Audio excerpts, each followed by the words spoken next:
What's going on, guys? Welcome to the Creating Wealth Podcast, where I, Kyle, from Curtin Real Estate, interview local top dogs in the real estate investing, wealth building, and personal finance industries. Let's build together. Welcome to episode 4 of the podcast. Today, I'm interviewing Lior Rozhansky. He is an amazing realtor as well as a phenomenal investor with over $9 million of property under management in the Boston, Massachusetts market. There's absolutely insane value and advice in this episode, and I hope you enjoy. Let's jump right into the episode. What's going on, guys? Welcome to episode 4 of the Creating Wealth Podcast. Today, I get the great pleasure of interviewing Lior Rozhansky. He is a realtor with Compass out of Boston. You know, he's a phenomenal investor as well. He has over $9 million under management, I believe. Yeah. Hey, Kyle, thanks for having me. That was a pretty good pronunciation. I'd give that like a B+. I'm sorry. I need some work. Yeah. But yeah, no, I appreciate you having me. I appreciate you having me here. And yeah, man, I'm looking forward to this. Oh, thank you so much, man. I'm very glad to have you.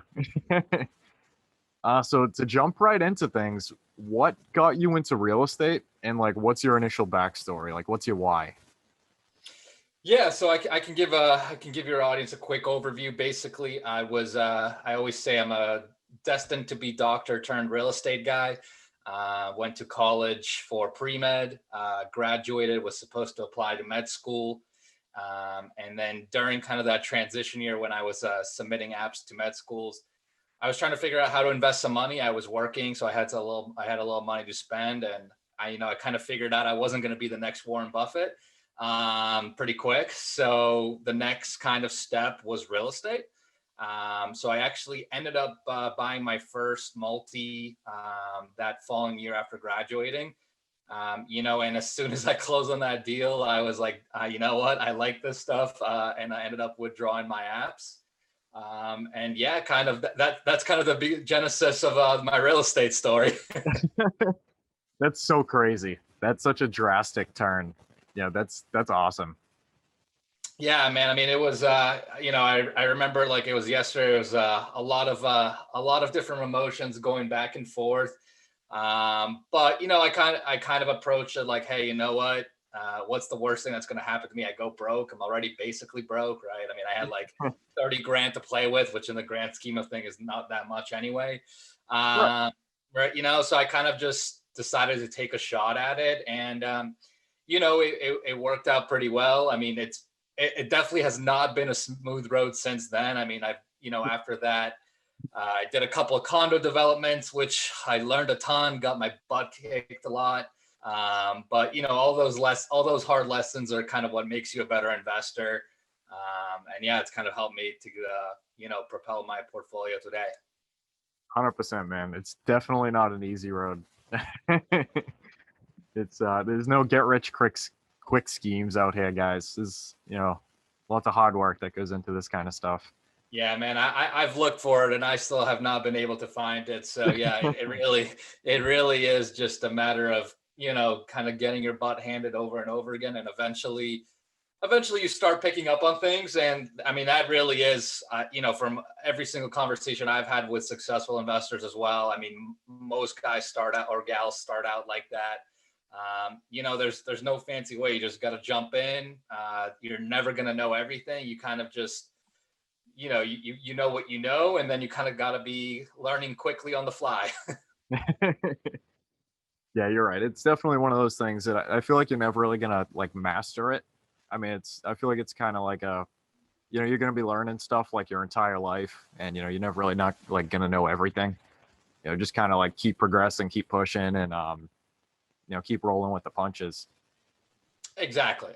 Yeah. I mean, even you can probably ask the guy, the people that own 10,000 units, they'll probably tell you they're still learning things every day.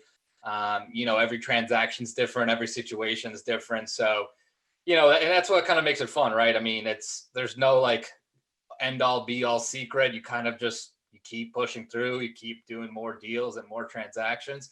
And eventually your experience starts to stack up, and you get better and better as you roll through it. Totally, man. Definitely. What is your drive and your vision for the long term? My vision, that's a good question. I mean, I've got a pretty bold vision. I mean, my ultimate goal is to have eventually $1 billion under management. So, I'm close to 10 million. So got a little bit ways to do work and work to do. But yeah, I mean, that's kind of my, ultimate goal. But yeah, my drive, I mean, honestly, at first it was kind of the, I'd say it's kind of like the Biggerpockets progression, I call it. You first kind of have that motivation. Oh yeah, I'm going to quit my job and I'm going to create passive income, and that's all fantastic. And it's still a great route. Today, I'm kind of more driven by just actually building something insanely sustainable. Mhm. That's going to be, that's going to last beyond me, right? I mean, financial freedom is certainly a worthy goal and nothing to sneeze at, but I'm kind of going for that generational status. So that's kind of what I'm trying to drive for today. That's awesome, man. I remember the first time you told me about that goal, and like it's so attainable, and like I think about that, I'm like, it's amazing. I Yeah, love man. I mean, I don't know if I'll ever hit it. I mean, I think I've got a decent shot at it. I mean, we'll see. But it. Yeah. I mean, and it's not like, look, it's not like I wake up and I'm like, how do I hit $1 billion today, right? Obviously, that's not really how it works. But it's always kind of in the back of my mind, like whenever I'm kind of feeling, whenever I'm feeling like, hey, I need to like get everything re-cleared up, if that's a word, Yeah, and just kind of get my vision down. I always kind of just remember that little statistic, and it helps me push forward. totally, man. And it helps. I bet you love the process, right? Dude, it's all about the process. Like, you can't really work, 20, 30, 40 years just to hit one number. That's just ludicrous to me. It's obviously going to be about the process, right? It's going to be about how you handle things year after year, day after day, month after month, year after year. And it's the experiences you're going to accumulate. And, at some point, it's probably going to be irrelevant whether I hit $1 billion or not. Like, there's no actual like thing that changes when you cross that mark. So it's 100% about the process. I love it, man. That's wicked valuable. Yeah, for sure. Would you mind telling the story of acquiring your first property and any lessons that you learned from it? Any big ones? Yeah, so my first one, like probably a lot of your listeners, I house hacked it. Did an FHA loan, a 3-family. It was actually funny. I mean, that I bought that property in 2016, and the market was absolutely bonkers back then. Maybe even a little bit more than today. I actually I think I ended up putting offers like on maybe 40 or 50 properties before I got mine accepted. And at some point, I remember I told my realtor, who was my business partner today, like, we just started writing offers without even going to look at the properties, because it was just too much work driving around all over Boston. I was just like, you know what, let's just rip these offers. And so I actually ended up getting my first property under contract and didn't see it at all until my home inspection. And I can tell you, I was sweating that day. But like I said, you kind of just you kind of roll with the punches. You kind of play the cards you're given, and ended up playing those cards. I mean, it ended up being pretty successful. I had an $80,000 appraisal rebuttal we had to win. So that actually was, another challenge on my first deal. Ended up getting close to an $80,000 price reduction, so I can't complain. But All it's right. yeah, not bad. But in the moment, I remember I was panicking pretty bad. So like I said, I mean, it was nothing insane. Kind of a few things I had to deal with here and there, Yeah, but ended up closing on it, and yeah. that's awesome, man. What part of Boston was that in? So that was in Everett. Oh, okay. Yeah, Yep. yeah, yeah. That's crazy. Yeah, no, I mean, I still own that property today. I still love Everett. Honestly, my only mistake is I didn't buy another one right after that. I waited like a little long. Should have just bought a couple, and I would have been doing a lot better. Hey, that's great, man. You know, especially, you know, the appraisal rebuttal and stuff, especially on your first deal too. That's insane. I bet you learned quite a bit from that, and you know, are Yeah, able to. yeah, it was. I mean, first of all, hats off 100% to my business partner Taylor. He was the one negotiating that, and I have no idea how he got the sellers to take an $80,000 price reduction. I mean, it still blows my mind. So he did a hell of a job on that negotiation. But yeah, I mean, like I said, I mean, I didn't really know much. I kind of just had to play the cards I was given, and somehow it just ended up working out. That's great. What do you consider to be the biggest variable to expand your portfolio? Hmm. Like, you know, like building your network, marketing, you know, running numbers, you know, stuff like that. That's a good question. I mean, I mean, it's obviously a combination. I don't know if there's one variable. Mhm. Few things probably come to mind, especially with with the things I'm trying to work on in my business right now as we're continuing to expand. First of all, it's going to be the people in place. Yeah. Uh, that's huge, and I would say that encapsulates business partners, any part-time employees, property management companies. Those are basically all the things I'm essentially running through right now, particularly property management, since where I'm right at the scale when I'm kind of ready to take on property management at a where I have enough scale to really support it, but it's still kind of a step I'm working on. Yeah. So that I'd say definitely people, and that also obviously includes kind of like you mentioned, network, right? Like that'll include private investors because all these deals take a lot of capital to push forward.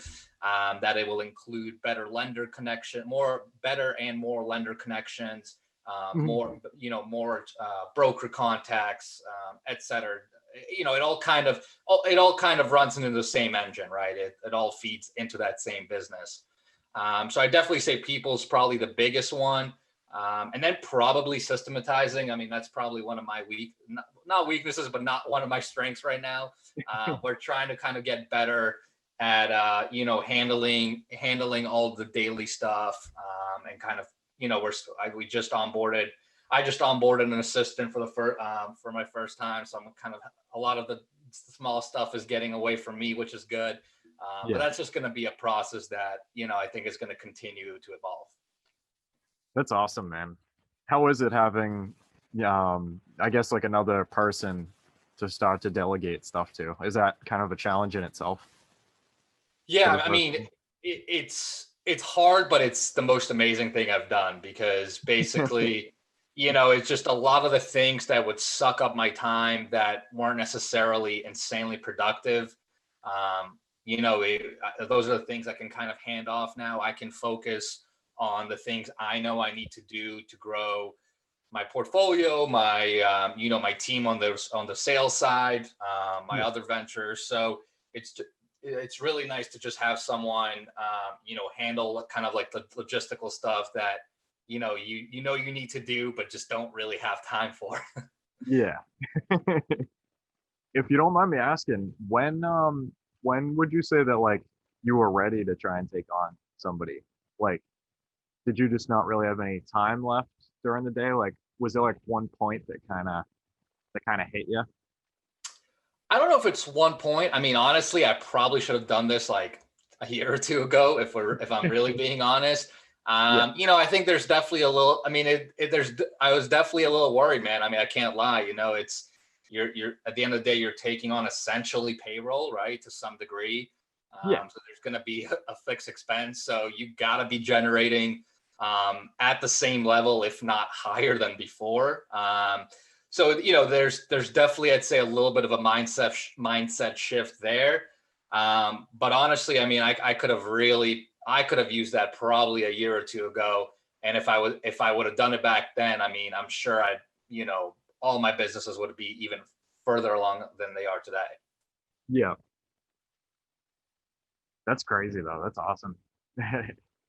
Yeah, no, it's a great. I mean, a lot of people talk about it, and you hear about it. If you listen to like business podcasts or books, everyone talks about it. But when push comes to shove, and it's you got to write the check, every time, every week, it's a little bit of a different feeling. I bet. Yeah, yeah. What is the most important lesson that you've learned over your career so far? I know that's a big one. Oof. Man, you're dropping the big questions on me. The biggest lesson, I mean, I would probably say karma rolls back around. And, Mhm. and here's what I mean by that is, I think a lot of times where we're in the weeds and we're trying to like put stuff together, whether it's deals, agreements, JVs, whatever. We obviously all kind of get really heated really heated in the moment. Yeah. I've certainly experienced plenty of those moments. I'd say the biggest thing I've learned is kind of just sometimes you got to take a step back.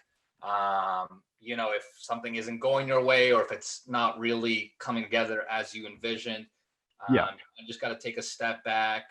And if it's the right move, you'll figure it out. If it's the wrong move, I know it's a little corny and it's not really by my drive because I'm a very like a personality, but sometimes kind of just got to sit back and let things play out. So, Yeah. and things will kind of work themselves out. So that's kind of what I mean by karma is like, you know, it, there's certain things you need to push and shove for sure. But I've learned sometimes you kind of just got to take your step back and, let everything ride. That's really important, man. Definitely, to pick your battles and see what's Yes. worth it and what's not exactly worth it. That's 100%. super important. Yeah, man. Because if you get, there's just so many things you can get involved in, and from the micro detail to the macro, and it's just it'll drive you insane, and it's driven me insane. So you'll learn, you got to figure out like at one point is it just what I'm gonna move on. There's kind of certain value to any project you take on, and you kind of define that as you go. Hmm. That's great. I feel like that's something that like people don't really talk about as much. Um, that definitely plays a big part in really like anything that you do. Whether it's like stuff for your day job or just like realizing kind of like the point. I don't know how to word this. Like the point of like I guess caring like too much, like caring the right amount, and then like not caring at all, and like getting all stressed out and everything. And I feel like you're definitely right. It sounds like it's super important. Yeah, I mean, to your point, I think there's just a lot of things that, especially in real estate, are not always going to be fully in your control, right? Yeah. Hmm. And just because it's such a people business, and people surprise you, right? So Yep. at the end of the day, it's just yeah, I agree. People don't talk about this enough. Like you can try to micromanage every single detail and believe me, I have tried very, very hard. But really, what you take on is a lot more pain for really not much more incremental gain. Yeah. There's definitely a point where you start learning, like, you know what? Um, you know, I've done everything I can control. If it plays out, it will play out. If it folds, it folds. We move on to the next one. Hmm. It really is critical, especially real estate when there's just so many different things that can be happening at the same time. Yeah. That's heavy. Yeah, that's how you got to learn a hard lesson sometimes. Definitely, man. Yep. Totally. We kind of did this one already. Um, what are the most effective resources that have helped you the most so far on your journey? I know we kind of talked about the network quite a bit and, knowing as many people as possible and making those relationships. Yeah, I mean, I don't know. Again, I don't know if I'd point to like one thing. I mean, there's just it really is a culmination of a Yeah. bunch of things. I mean, I Hmm. don't know if you can call this resources, but again, I would probably say the people around you. And again, it's from network to business partners to people that work with you or for you, whatever it is. At the end of the day, I mean, it's real estate. It's a great business, but it's such a complex business, especially when you're trying to push scale. I mean, there's always so many moving parts that, and it's hard to manage yourself, right? I mean, you could be the best businessman on earth, but man, like once you go beyond like one project at a time and you're starting to really scale it, it's hard to push by yourself, So people really are your best resource at the end of the day. Mm-hmm. You're right. I'm starting to kind of realize that now, as I slowly start to meet more people and kind of get deeper into things for the first time, that there's really only 24 hours in a day. And, you need to be able to leverage like other people's abilities, skills, like their time, those relationships. And because even like, some of those things that aren't really like they don't really make you as much money, I guess you could say, like by the hour, like the not really necessary but necessary kind of things. Mm-hmm. That can be put onto somebody else who may be like 10 times better at it, have the systems in place. And, you won't really know until you go out and start to meet those people. And then like the pieces start to fall together, and, it's crazy, like what you can create, based on your network. And it's so nuts. Yeah. I mean, and I'll be the first to tell you, I mean, it is a really big shift, right? I mean, from theory into reality. Like I said, I mean, even today I still like, it's not like now that I've done it, I'm 100% over it. Like, every time I cut a check and I'm like, oh my gosh, like, no. that's money that's coming out of my checking account, Yeah. So it still is, it's still something that I think I'll probably have to fight through, but I mean, for me, it's been going on now for, I'd say probably 2 months. And I'm starting to see all the things that I've left on the table. So yeah, I mean, there's only so many things you can do by yourself at the end of the day.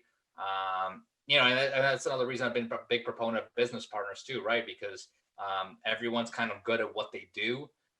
And if you can find real good relationships where you work with someone well and everyone does their thing that they're good at, that's when big shit can be created. Yep, 100%. I love it. It's such like a paradigm shift. Like it's nuts. Yeah, no, it really is. And you gotta, my only advice would be just keep thinking about it over and over again until you're like, you know what, I'm sick and tired of thinking about it. I'm just gonna do it. That's basically how I did it. And it works. And it works. It works. Yeah. Moving on to our next question here. What is something that you thought about business, networking, or wealth creation that changed like as you went along and got more experience? That's a good question. I mean, this is probably going to be a little off topic from real estate, more on the business side. Mm-hmm. I actually just had this conversation today with my coach about this. So now I'm like, I've been thinking about this all day.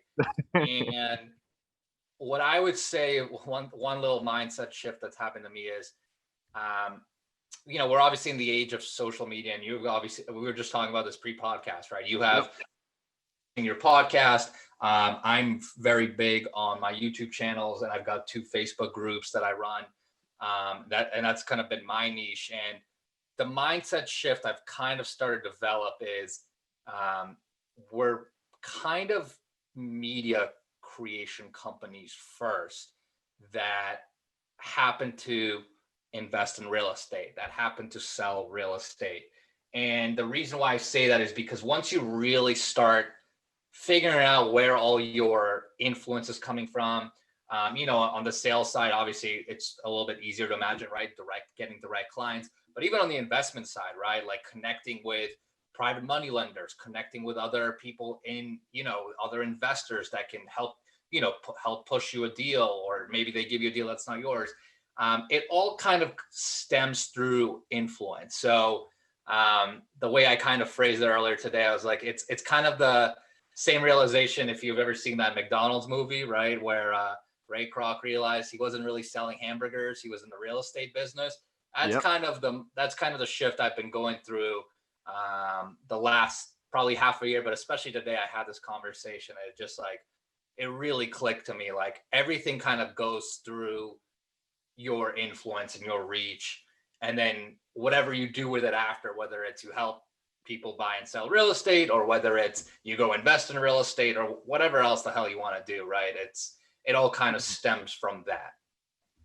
I'm really glad you said that, because I think about that kind of thing all the time. Like you're 100% right with the reach. Like I'm so fascinated with the idea of kind of like knowing everybody, being able to be that like connector, I guess you could say, and connect like different people to, sustain their needs with somebody else that you might know. And, like posting on social media and stuff, like it's kind of hard sometimes to take a step back and realize where all the attention is, because that stems back to your network, like what we were talking about earlier.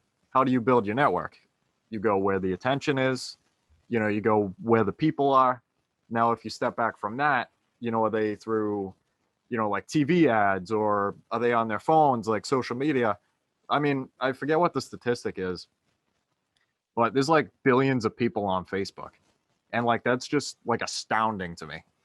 You know what I mean? Like, and if you can push your brand and your message out there, and, it really, like, the sky's the limit on what can happen. And I've already met some people through like Instagram and stuff like that, that are definitely going to be relationships that I want to, cultivate and maintain for the long term. And I'm sure you can say the same as well. Yeah. I mean, it really is crazy. And, I've seen it, like I said, I mean, I'm not as, I'm still trying to build my Instagram presence. That's probably my weakest part of my game, but that's okay. But I mean, I've seen it even on the YouTube side. I've seen it on the Facebook group side. It's just, it really is what you said, right? It's how do you let people know who you are in the context of your professional endeavor? And that's really how you can drive just insane. Like if you really think about just insane results. I mean, I've had people from like California reach out to me for my channel, like from Arizona. I mean, it's nuts, right? Like, and you would think even like such a local business like real estate that's incredibly local, right? It's not like tech or anything.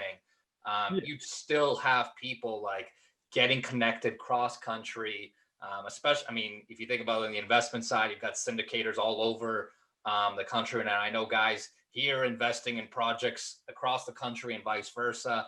I mean, everything is just, even the local businesses are so interconnected today. It's crazy. It really is, man. And I mean, to the whole thing of like, I'm a firm believer in like, if you give really without expecting anything in return, then eventually things will come full circle and they'll come back to you. And, if you're pushing out like all kinds of content, like your YouTube videos, they're super, great, especially for, around the Boston area. And even like oh, well, you're right. Like some of those people that might be in like California or Arizona, like they might watch one of your videos and then pick something out that they didn't know that they'd be able to use in their own market. Like the information is everything. Like you're 100% right. As local as like real estate might be, like in the bigger picture, other people from other markets might be able to take some of like the value that you created and then use it in their situation and then spread it to other people.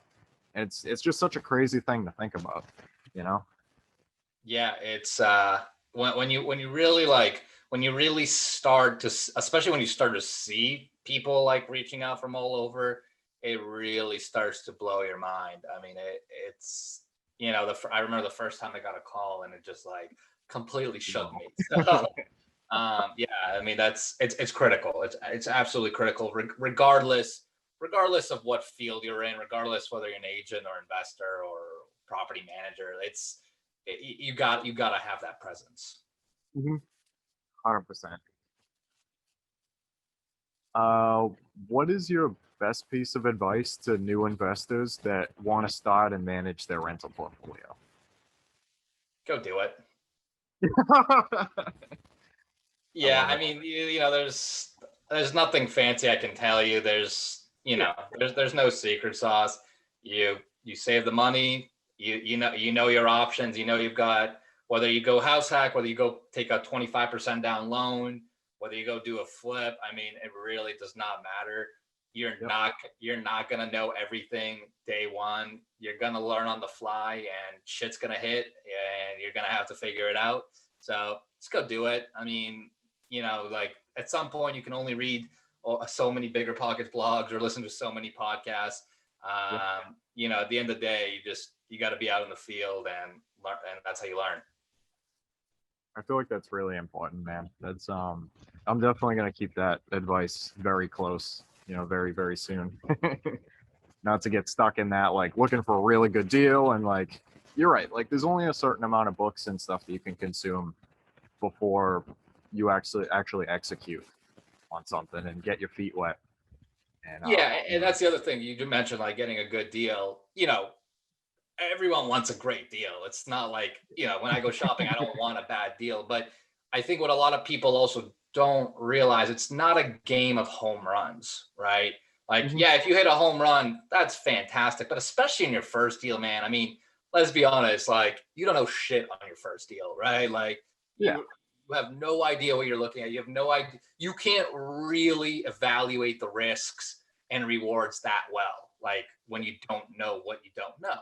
Right. So, and even like as you go on and even beyond your first deal, I mean, even today, like for myself, I don't look for like these grand slam deals. Right. I mean, if I hit a double, boom, or, if it makes sense, a double's a double, man. I mean, right. if you do a double 30 times, you're going to be a wealthy doubles player, that's, you don't need to hit grand slams. You don't need to hit home runs. Have I hit them? Yeah, I hit one, I hit a couple here and there. But I tell you, the majority of the deals are just good, solid deals that make sense to me, that make sense to my investors, that make sense to my business partners. And if we end up finding a gold mine, that's great. But it's not necessarily something I would strive for on, as like your model. That's huge. I love it. What is a common myth about building a portfolio that you want to debunk? Common myth about building portfolio. Oh man, also good question. I'd say once you've done a couple of deals, I've been guilty of trying to figure out too many steps ahead at once. Sometimes you just, I think this is probably a common theme with everything I'm saying. You kind of just figure it out as the cards come to you, right? I remember like once I closed like my first big deal where I partnered with some, capital partners, and then I was thinking like, well, how do I go do it again? How do I go raise, another like 200,000, another 400,000? And it's just, things, like I said, things kind of play themselves out. You just focus on executing today, right? Do the things you need to do. And the rest will kind of play itself out, right? We kind of say this in the sales business a lot, right? Like if you do your prospecting activities every single day, eventually something's going to hit, right? And it's the same thing with the investment game, right? If your goal is to continue to expand your portfolio and every single day you're either checking property out or talking to brokers or talking to potential private lenders, it's not like you're not gonna see like insane shifts on a day-to-day basis, but over a long period of time, you're going to figure it out and it'll play itself out. I feel like that's really important. It's probably a good thing that, like you don't really see those really big things every day, because then I feel like they start to lose their luster. But once it happens, once in a while when something big happens, like the rush is crazy. But if it happened all the time, it's like, oh, well, this is cool. Yeah, exactly. I mean, and it's probably not a good thing if your business is reliant on these big major shifts every Yeah. time, right? Like that's not really a sustainable model either, right? Like you want a model that you can go in, day out, execute and get it done, right? I don't think you want, like, you don't want a home run based model, because what if you don't hit a home run for like a year? Like, so what? Yeah. You're just gonna be out of business in a year? Like, no, like you gotta have a model that's based on day-to-day operations, day-to-day execution, getting it done. And as things play out, they'll play out. Yeah. Yeah. Sustainability is key. Yeah, man. I mean, look, I mean, if you're in the game trying to become like a billionaire in 5 years, you're playing the wrong game, right? Like if you're trying to play a long-term game, then view it and then play it as a long-term game. Don't, if it's a 20-year game, why are you going for a grand slam today on your first year or fifth year, right? Like just keep doing what you've been doing and it'll grow. Mm-hmm. Stick to the model.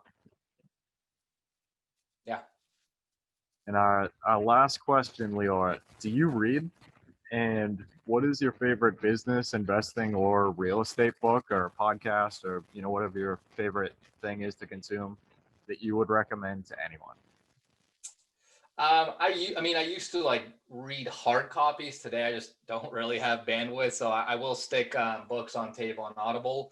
I kind of shift back and forth between Audible and podcasts. I am a big podcast guy. I'd say for me, I've got a couple of podcasts. I mean, I listen to some stuff on the sales side. GSD Mode, Joshua Smith is always great. Good stuff there. Pat Hyben's real estate podcast is great as well. On the investment side, I will listen to I'm trying to listen to more like bigger syndicators. So there's some good smaller niche podcasts out there. What is it called? Like Old Town Real Estate. It's like these syndicators out of Texas, and they do a really good job. So I'm just trying to listen to a lot of different perspectives, both on the sales side, the investment side, and you kind of, and you kind of learn a few tips here and there that you can slowly start to implement, even if it's just one little thing you take out of every episode. One thing taken out of 1,000 episodes, that's a lot of little things you can implement. It compounds. You're 100% right.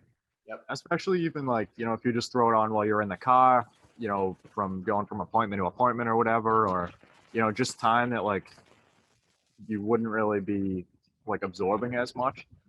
It's crazy, like you said, to get even one thing in that amount of time and then do that over the course of time, and the amount of knowledge is crazy, Yeah, I mean, I've had people say well, I listened to this episode and I didn't see any amazing advice, and I'm like, yeah, man. I mean, you're not gonna get again, everyone keeps thinking you're gonna get this mind-numbing tip that's gonna blow up your business, and it just doesn't exist.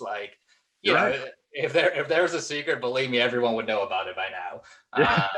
So it's just taking one little thing, putting it into action, and doing it again and again and again. 100%, man. Thank you so much for coming on, Lior.